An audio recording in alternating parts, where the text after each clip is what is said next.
সাংসদ গৌৰৱ গগৈ পাকিস্তানী এজেণ্ট নেকি? সাংসদ গৌৰৱ গগৈক পাকিস্তানী এজেণ্ট সজাবলৈ কিয় বাৰে বাৰে অসমৰ মুখ্যমন্ত্ৰী ডক্টৰ হিমন্ত বিশ্ব শৰ্মা ডাঙৰীয়াই সংবাদ মাধ্যমৰ সন্মুখত বক্তব্য প্ৰদান কৰি আছে? ইয়াক লৈ চৰ্চা চলিছে, তৰ্ক হৈছে, বিতৰ্ক হৈছে।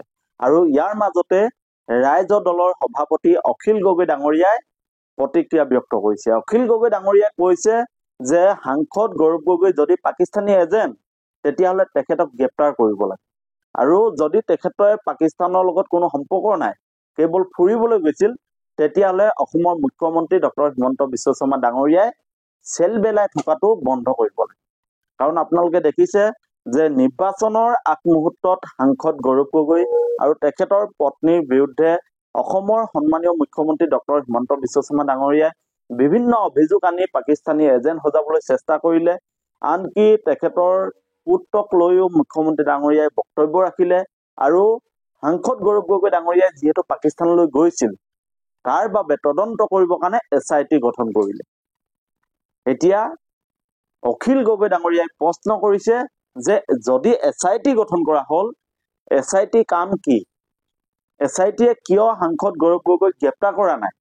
যদি পাকিস্তানৰ লগত গৌৰৱ গগৈ ডাঙৰীয়াৰ লিংক আছে, তেতিয়াহ'লে SITয়ে গ্ৰেপ্তাৰ কৰিব লাগে। কিন্তু SIT কামসমূহ সাংসদ গৌৰৱ গগৈ ডাঙৰীয়াক গ্ৰেপ্তাৰ কৰা যি দায়িত্ব, এই দায়িত্ববোৰ এতিয়া মুখ্যমন্ত্ৰী ডাঙৰীয়াই লৈ আছে। এতিয়া প্ৰশ্ন হয়, SIT কাম কি? SITয়ে কিয় তদন্ত প্ৰক্ৰিয়াৰ সন্দৰ্ভত এতিয়ালৈকে একো বক্তব্য ৰখা নাই, আৰু মুখ্যমন্ত্ৰী ডাঙৰীয়াই প্ৰতিটো বিষয়ক লৈ কিয় বক্তব্য ৰাখি আছে? যদি নো মেডাল লৈলেও মুখ্যমন্ত্ৰী ডাঙৰীয়াই SIT হৈ বক্তব্য ৰাখিবলগীয়া হয়, তেতিয়াহ'লে SITৰ ওপৰত মানুহৰ বিশ্বাস থাকিবনে?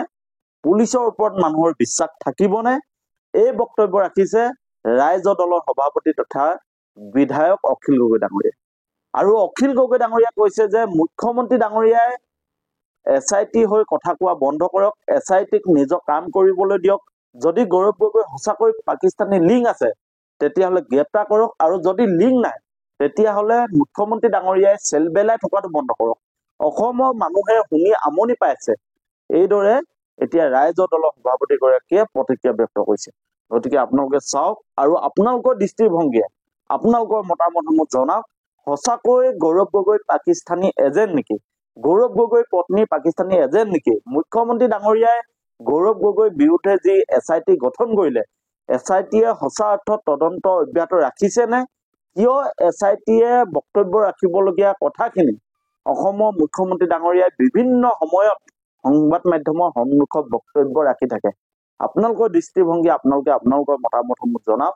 অসমৰ মুখ্যমন্ত্ৰীয়ে অসম পুলিচটোক তেওঁৰ নিজৰ বাহিনী বুলি ভবাটো বন্ধ কৰিব লাগে। অসমৰ মুখ্যমন্ত্ৰীয়ে যদি অসম পুলিচক নিজৰ বাহিনী বুলি ভাবে, তেতিয়াহ'লে হিমন্ত বাহিনী বুলি নাম দিলক। মই এনেই নকওঁ নহয়, SBS কোম্পানী প্ৰাইভেট লিমিটেড।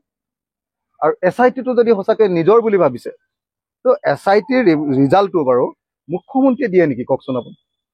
SITৰ ৰিজাল্টটো SITয়ে দিব, এনকুৱাৰী SITয়ে কৰিব, SITয়ে এৰেষ্ট কৰিব, SITয়ে কোৰ্টলৈ যাব, সেইটোহে SIT। যদি SITৰ চব কথা নো মেডাল লৈলেও যদি মুখ্যমন্ত্ৰীয়ে কৈ থাকে, SITৰ প্ৰতি মানুহৰ বিশ্বাসযোগ্যতা কি থাকিব? পুলিচৰ প্ৰতি মানুহৰ বিশ্বাসযোগ্যতা কি থাকিব?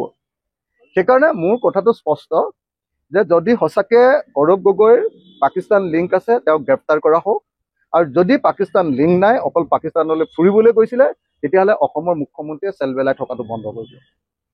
আমি আমনি পাইছোঁ, অসমৰ ৰাইজে আমনি পাইছে।